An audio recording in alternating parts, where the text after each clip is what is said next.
Internet. My name is Darius. Recently I saw Shadiversity make a video about weapon movesets in video games. Now, he gave a few examples and I thought they were great, but there are a few things he missed, and I think it's because he doesn't play Dark Souls all that much. One of the important things you need to do in Dark Souls is dodge. Now the thing about the Greatsword moveset is you can't really roll with a Greatsword all that well, and a few other things. So I figured I'll take it upon myself to give a few moveset tips and tricks for the Greatsword, because I've got one. This is from Kalamazoo, slight edit on my part with the cross guard. It's a little bit lighter than the real thing, so I can demonstrate some of the one-handed moves with it as well. So, let's start with the roll. Now the issue is, it's kind of hard to roll with this thing. Normally whenever you roll, you want to lean in with your shoulder, keep the weapon pointed forward and, roll.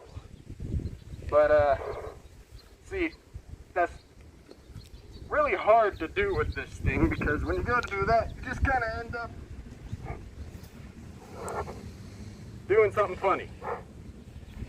Now, the roll animation might be a little tricky to make for the video game without making this clip through the floor.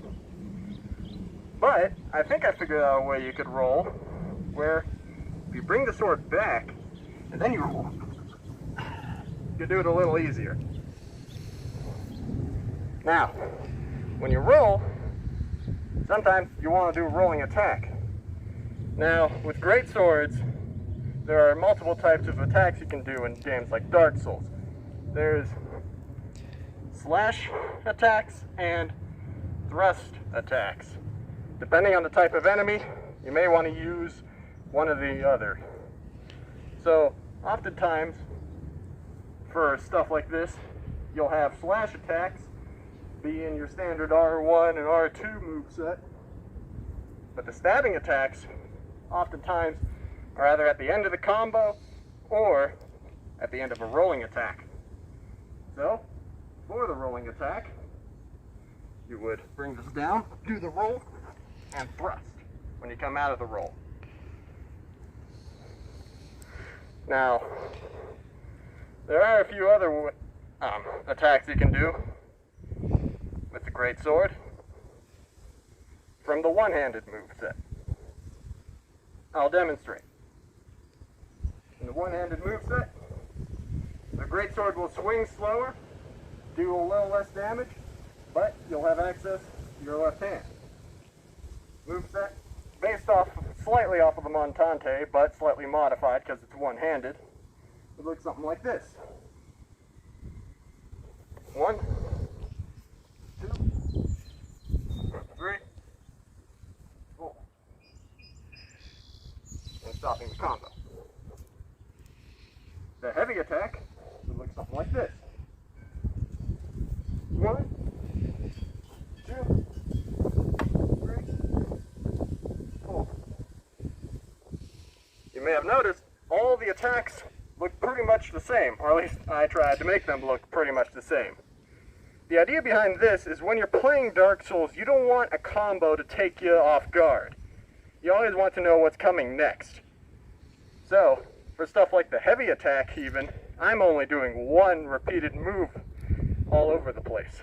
This animation has taken place in games like Dark Souls 2 and Dark Souls 3 with twin blades and I only remember it as the helicopter halberd. But what they do is you hold down the R2 button, or you just spam the R2 button, and your character will continuously swing their weapon, and you could even move your character around while they're doing that, as long as you've got the stamina for it.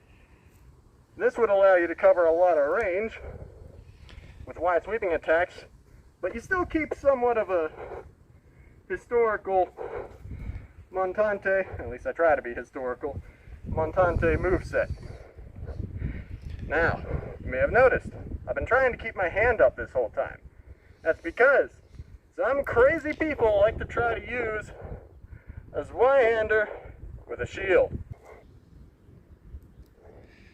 This is a shield I use for cosplaying Goblin Slayer, but it'll be a good demonstration of how the same moves that I just did, you can do with a shield.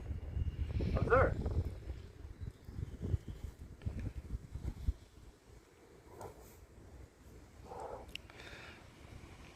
And now, heavy attack.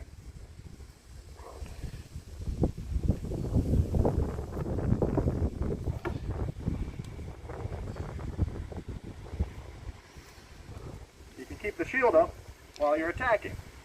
Now, in Dark Souls, this would be a bad idea. You're using up a lot of stamina very fast.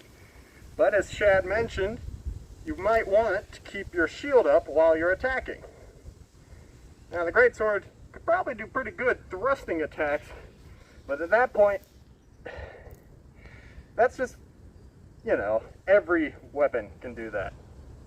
And you want a little bit of uniqueness to your weapons. Why else would you use a Greatsword over a better thrusting weapon like a spear? So the Greatsword, you would be able to keep your shield up while covering a large area of effect. But, of course, your stamina would run out very fast. Now, this is just a small sword, and you may be, small shield. And you may be thinking, well, what if I use, like, the Great Shield of Artorias or something? Glad you asked. Allow me to demonstrate. This is, not really the Great Shield of Artorias. It's just a cardboard thing I made, but I think it does its job quite well. So, let's try the moveset.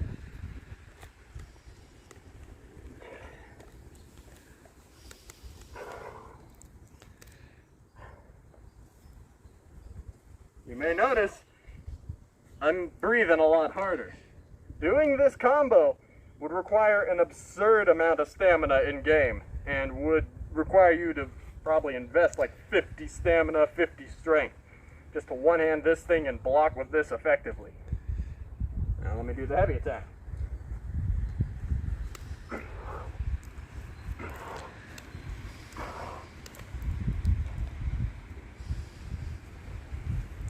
There you go. It's possible to block with a great shield while still attacking with the Greatsword. That's just my take on the possible one-handed moveset of Greatsword that isn't you doing wide swings while you leave yourself wide open. So, there you go. This is just a part 1. I'm planning on doing a part 2 later whenever I've got more of a script and also a demonstration partner that I can hit with this thing. And maybe even hit the camera wielder with this thing. Anyway, there's a few other attacks that I'd like to give thrust attack animations, like running and maybe once I refine the dodge a little more. Sorry, it's really windy. Once I refine the dodge roll a little more with this thing. But till then, this is Darius, Diversity. Please don't criticize me too hard. I am just beginning to learn Montante. Thank you very much.